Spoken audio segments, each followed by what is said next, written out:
अब इसमें डुकड़ैंग कड़ैंग करेंगे। नसीब लेट उठते हो, लेट मौसम चेक करते हो, इतना मजेदार है ना लाल लाल। जब भी मैं कोई डीप काम करने लगी होती हूँ ना, आप अपना नया काम निकाल लेते हैं।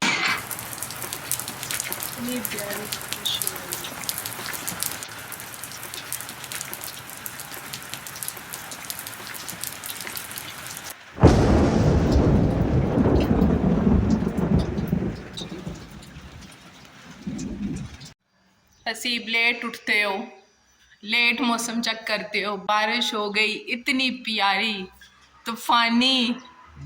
ये देखो पानी भी खड़ा है, अभी वाइपर ना मारती हूँ मैं। हाँ कूलर ये नीचे गिरा हुआ था, मैंने उठा के खड़ा किया है, मुझसे फिट ही नहीं हो रहा था। Thank you Mohammad ji. I am sorry, मुझसे ये नहीं हो रहा था, शायद बारिश बहुत ज़्यादा थी इसलिए। देखें जी सुबह हो रही थी बारिश, जब मैंने आपको दिखाया तो अब निकल आई है धूप, लेकिन हवा बड़ी ठंडी चल रही है, अच्छी। भर गया होगा। हाँ जी भी, अब तुम नहीं खेल सकते हो, लेकिन इतना भी नहीं भरा, लेकिन बारिश तो बड़ी रजवी हुई थी माशाल्लाह। ये देखें प्लाट में अब ये पानी खड़ा हो गया है, अब इसमें डुकड़ैंग कड़ैंग करेंगे। इनकी आवाज़ें जो सी है ना वो हमें तंग करेंगी बहुत ज़्यादा। टेरेस पे मैं आई थी देखने के लिए कि सब कुछ ठीक है, लेकिन पानी इतना ज़्यादा खड़ा हुआ था और साथ डस्ट भी बहुत ज़्यादा थी। मैंने कहा चलो लगते हाथ में वाइपर भी मार लूँ, इसलिए कि सुबह जब हवा चल रही थी मुझे अंदाज़ा हो गया था कि हवा के साथ डस्ट भी बहुत ज़्यादा आएगी और बारिश तो वैसे ही बड़ी शदीद हो गई थी। गर्मियों में ना कोई ठंडी चीज़ खाने को दिल करता है और माशाल्लाह से तरबूज का सीज़न आ गया हुआ है। हर रोज़ तरबूज सुबह नाश्ते में आजकल लाजिम खाया जाता है, बच्चे भी वेट कर रहे होते हैं, मेरा भी बड़ा दिल होता है। और रात सारी फ्रिज में रखा हुआ ठंडे ठंडे तरबूज को सुबह खाने का बहुत ही मज़ा आता है। तरबूज बड़े ही डिफरेंट टेस्ट के हो गए हैं, जितना मर्जी चेक करके लें, कभी कोई जायका निकल रहा है, कभी कुछ डिफरेंट निकल रहा है। इतना मजेदार है ना लाल लाल सा। और सुबह के टाइम अब हमारी रूटीन बन गई जब से वाटरमेलन आए हैं कि जी हम इसको आधे को खा लेते हैं, आधे को बचा लेते हैं और सुबह खाते हैं। ये मैं पूरा खाऊंगी। अच्छा आजकल आंधियाँ बहुत ज़्यादा आ रही हैं, रात को जब आंधी आती है तो मैं बड़ी उदास हो जाती हूँ, इसलिए कि सुबह जोन सा है ना डस्ट वगैरह इतनी घर में होती है कि 2 घंटे आराम से सफाई में गुजर जाते हैं। और उस दिन काम वाली ने लाजिम नहीं आना होता, जिस दिन तूफ़ान आंधी बहुत गंदा घर हुआ होता है उस दिन तो कसम खाई होती है जी काम वालियों ने नहीं घर आना। अच्छा जी, घर के साथ साथ डाइनिंग टेबल का जो रूम होता है ये भी बड़ा ज़रूरी होता है और इसको साफ़ करना, एक एक चीज़ को साफ़ करना भी मेरे लिए एक प्रोजेक्ट होता है कि जी आज हफ्ते में एक दिन मैंने इसको भी सारा क्लीन करना है। छोटा मोटा डस्ट का एक एक कोना मुझे क्लीन करना पड़ता है। अच्छा आंधी बारिशों के साथ साथ जब मौसम बहुत अच्छा हो जाता है ना तो उस दिन तो एनर्जी डबल हुई होती है। ऐसे लग रहा था कि सारे काम मैं घर के कर लूँगी और जैसे ही काम ख़त्म होते हैं फिर साथ एक पैनाडोल भी खानी पड़ती है कि भाई अब रात को सोना भी है, ये दर्दें वगैरह ठीक भी करनी जी। मेरी मार्बल वाली स्लैब पड़ी थी, मार्बल वाली जो सिंक के पास थी, सिंक के साथ लगी है। हाँ वो नीचे पड़ी हुई है। मैं आई 1 मिनट, बस 1 मिनट में आ रही हूँ। काशिफ मैंने वहीं पे रखी हुई थी, पड़ी हुई है वहां पे। हाँ सिंक में देखती हूँ मैं, 1 मिनट बताती हूँ आपको। जब भी मैं कोई डीप काम करने लगी होती हूँ ना, आप अपना नया काम निकाल लेते हैं।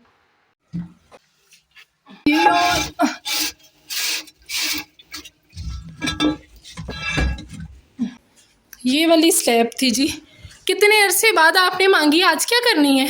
यार ये मुझे मिली थी सिलिकॉन, तो मैंने कहा ये लगा दूं। चले ठीक है, काम करने पे लगा दूं? हाँ हाँ लगाएं, बल्कि साफ सुथरा सा हो जाएगा मेरा किचन। आजकल काशिफ घर पे ही होते हैं और जब फारिग होते हैं तो मेरे अंदर पता नहीं कौन सी एक अजीब सी चीज़ चल रही होती है कि घर के काम खराब करूं और साथ ही इनको बोलूँ कि जी आप आ जाएं और ये काम को सीधा कर दें। बस उन बेचारे को मैं बैठने नहीं देती हूँ, कभी वो काम दे देती हूँ, कभी ये काम दे देती हूँ। अब वो भी मुझे हैरान होकर बोलते हैं तुमने दिमाग में कुछ सुबह उठते साथ ही तुम्हें सोची आनी शुरू हो जाती है कि मैंने कौन कौन से काम देने हैं।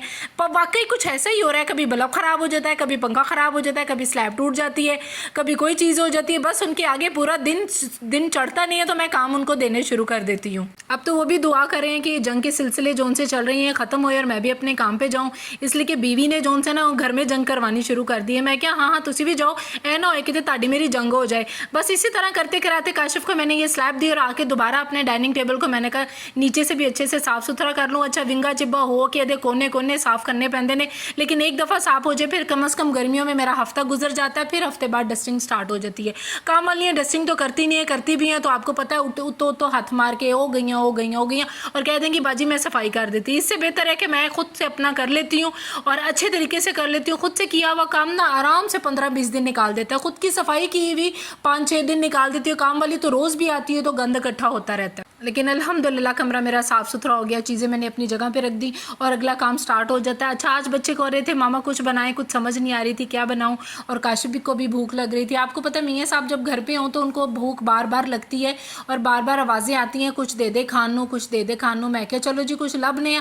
अब यहाँ से फारिग होते साथ ही मैं किचन में चली गई। मुझे ना लेफ़्ट ओवर राइस पड़े हुए थे, कल चावल बनाए थे दाल के साथ और कुछ चावल बच के मैंने कहा चलें जी आज लेफ़्ट ओवर राइस को, या छोटे छोटे होते थे मेरे बच्चे तब से इनको मैं ये हल्का सा गर्म करके दे देती हूँ। थोड़ा सा नमक डाला, ज़ीरा डाला और सुरख मिर्च डाली और ऑयल के अंदर इसको थोड़ा सा मिक्स किया और साथ ही ये ना चावल डाल दिए सफ़ेद। अच्छा, इसको आपने अच्छे से मिक्स कर लेना है और थोड़ा सा पानी लेके, वो पानी का छट्टा नहीं होता जो हम बोलते हैं, बस उस तरह आपने छट्टा लगा देना है और इसके ऊपर ढकना है। देखिए हल्की आंच पे आपने 5 मिनट के लिए जैसे दम पे रखते हैं चावल वैसे रख देना है और इतने मज़ेदार चावल बनते हैं। दही के साथ आप खाएँ या ना भी दही के बगैर भी खाएँ, बहुत मज़ेदार लगते हैं। मेरे जब हमारे घर में कुछ ना मूड हो पकने को, इसी तरह कोई चीज़ बची हो तो मैं चावलों को बना लेती हूँ। अच्छा, ये भी नाश्ता ही आपको पता है शादियों में या किसी के घर में जाएं या अपने घर ही 2-4 रोटियाँ जो उनसी खमीरी बच जाती हैं तो उसको थोड़ा सा पानी लगा के आपने घी वगैरह लगा के मज़ेदार सा करारा करके खाएं।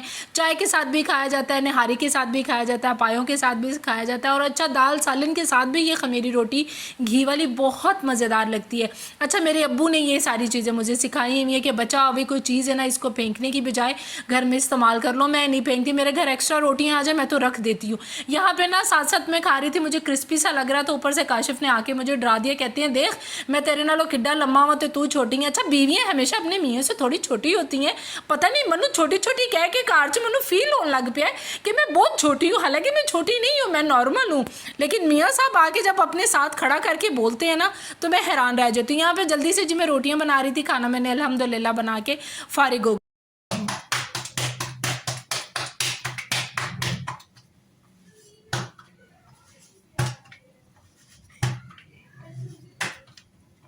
लाइटें बंद कर रहे हैं इधर उधर की। अच्छा, मेरी नमाज भी रहती है असर की, बस मैं ये जल्दी से करके ना नमाज पढ़ूँ।